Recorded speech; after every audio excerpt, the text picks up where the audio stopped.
Det er AT1, en tværfaglig opgave, der involverer matematik, samfundsfag og idræt. Temaet er sundhed, og opgaven er lavet af Martin Ægge, Isabella Funke og Anders Wien. I denne opgave har vi valgt at tage udgangspunkt i 2 sundhedsdefinitioner, som er World Health Organizations og så Chris McDonald's. WHO de kom ud med deres i 1948, fordi før i tiden der var sundhed blevet beskrevet som, hvis sygdom var udblivet. Og i WHO's sundhedsdefinition der er det de biologiske forudsætninger, der tæller, som er gener, køn og alder. Og så har vi noget med levevilkår, som er familiesituation, uddannelse og erhverv og forurening. Så er der også livsstilen, der spiller ind, som er rygning, motion, kost og alkohol og rusmidler. Og det giver en helhedsvurdering, men det er kun så frem, at levevilkårene tillader det. Chris McDonald's sundhedshjul, der er den delt ind i 4 punkter, som mentalitet, kost, træning og restitution. Der bliver man så stillet nogle spørgsmål, og så skal man svare på 0-10 skala. Chris McDonald siger, at sundhed det er at have det så godt som muligt på så mange dage som muligt. Hjulet det giver et indblik i, hvad man gør godt og hvad man mangler. Man kan redegøre, om en person er fysisk sund ved at bruge nogle fysiologiske sundhedsparametre. Fysiologien beskæftiger sig med, hvordan organismer fungerer og fagområdet grænser omkring både anatomi og biokemi. Nervesystemet fordøjelsen, stress og vores sanser er blandt andet emnerne i fysiologien. Fysiologi er læren omkring, hvordan kroppens specialiserede cellegrupper fungerer, altså det er læren om, hvordan vores krop fungerer. Der findes forskellige fysiologiske sundhedsparametre, som kan vurdere kroppens sundhed. BMI, Body Mass Index, er en metode, hvor man dividerer vægten i kilo med højden i meter gange sig selv. Når dette er gjort, får man et tal, der indikerer, om man er undervægtig, normalvægtig, overvægtig eller svært overvægtig ifølge BMI-skalaen. THR, tælge-hofteradio, er en anden metode, hvor man dividerer ens taljeomfang med ens hofteomfang, begge i centimeter. En høj ratio er forbundet med forhøjet fedtmasse omkring maven, som kan øge risikoen for udviklingen af en række velfærdssygdomme. For mænd er en ratio på over 1 højt, og for kvinder er en ratio på over 0,85 højt. Fedtmåling. Fedtprocenten er et udtryk for, hvor meget ens vægt der skyldes fedt. Det er vigtigere med en lav fedtprocent end en lav vægt. Mængden af fedt i kroppen siger en mere om sundhedstilstanden end vægten. En høj fedtprocent øger risikoen for at få sukkersyge, forhøjet blodtryk, hjertekar-sygdomme. Noget fedt er dog nyttigt og kan ikke undværes. Det kaldes essentielt fedtvæv og fælles i cellemembraner omkring organer. Fedtprocenten kan måles via et målingsapparat, og ud fra et skema kan man så vurdere, om man har en sund fedtprocent. Kondital. Konditallet giver en god vurdering af ens evne til at udføre langvarig arbejde, hvor man skal flytte rundt med sin krop. Konditallet er den maksimale ildoptagelse målt i milliliter per minut, divideret med vægten i kondital.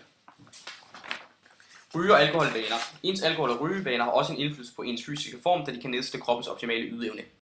Linjeregression det bruges, når man har mere end 2 punkter til datasæt. Og så ved hjælp af T-N Spires funktion, linjeregression, så finder en Spire selv den bedst rette linje gennem datapunkterne. Og det gør sådan så, at afstanden mellem den bedst rette linje og datapunkterne er mindst mulig.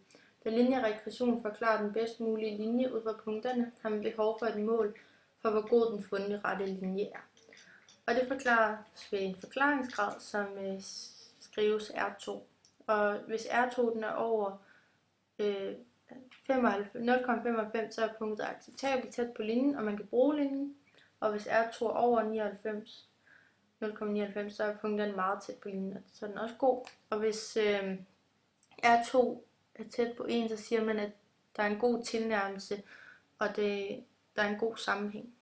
Vi har så undersøgt vores testperson gennem en kvantitativ idrætsundersøgelse og gennem en kvalitativ interview. Hendes vægt lå på 32 kg, 52 kg, og hendes højde var på 135 cm. Det vil så sige, at hun er tæt på at være undervægtig. Men det kan man også se på hendes BMI, som ligger på 18,6, og det er lavt, da den skal være fra 20 til 25. Hendes hoftemål lå på 0,7, som er også i den lave ende. Hendes fedtprocent lå på 16,4, som er sådan set rimelig stabil. Hendes hvilepuls er på 52. Hendes totale arbejdsvægt er på 43,225, som er normalt for hende. Så fik vi så hendes kondital til at være 46,33, som er rimelig godt for hendes alder. Så ud fra den kvantitative vurdering kan vi se, at vores testperson har et højt kondital, men er lidt hen ad den usunde ende på grund af hendes underernæring. Efter vores kvalitative interview vil man så kunne konkludere, at testpersonen har en normal tilgang til kostvaner og til hendes daglige motionsaktiviteter.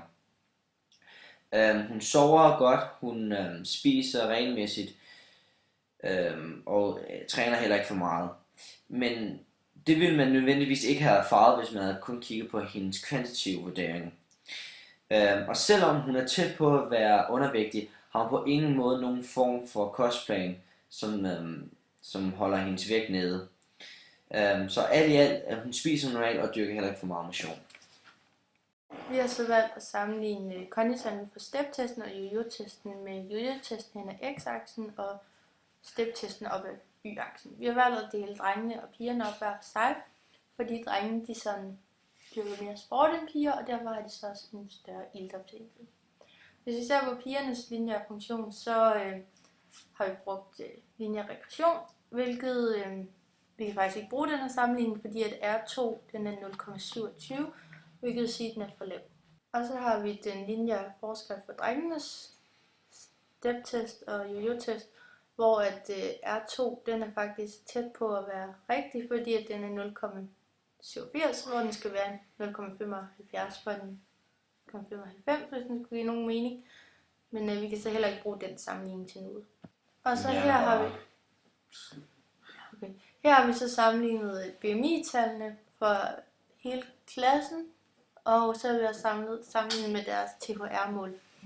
Og der er heller ikke nogen sammenligning der, fordi R2 er 0,01. Så har vi så lavet en sammenligning af THR og fedtprocent, hvilket så igen ikke giver særlig meget mening, fordi at R2 er 0,02.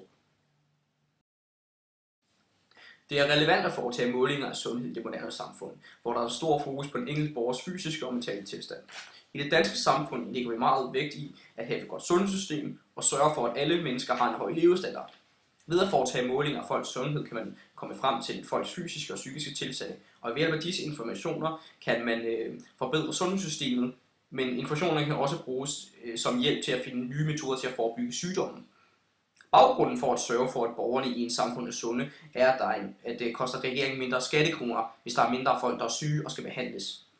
Altså, hvis vi har et godt sundhedssystem, så vil gennemsnitslevealderen stige, og der vil være flere mennesker, der er i den arbejdsdygtige levealder, og der vil de være i en længere periode.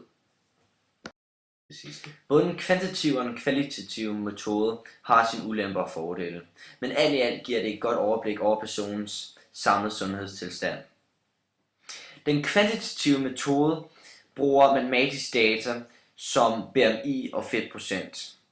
Kvantitativ metoden lægger mest vægt på større mængde data og giver en god retningslinje af det samlede resultat inden for sundhed. Men ulempen ved kvantitativ metoden er, at man ikke går dybere ind i dataen og får at vide, hvorfor resultatet forekommer, som det gør. Men med den kvalitative metode måler man, hvorfor det sker, og hvorfor resultatet forekommer, som det gør. I forhold til sundhed kan den kvalitative metode måle, hvordan personens egen opfattelse af sin sundhedstilstand er.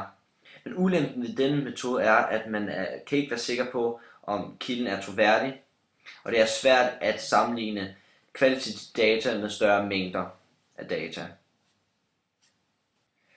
For den kvantitative og den kvalitative metode overhovedet giver nogen mening, skal man bruge den objektive mål som BMI og THR, og den subjektive mål som et interview for eksempel. Når disse tal sammenlignes med hinanden, giver det et godt indblik om personens livsstil og de reelle faktorer. Derfor supplerer de to metoder hinanden rigtig godt. Er det ikke fint? Hvorfor? Konklusion.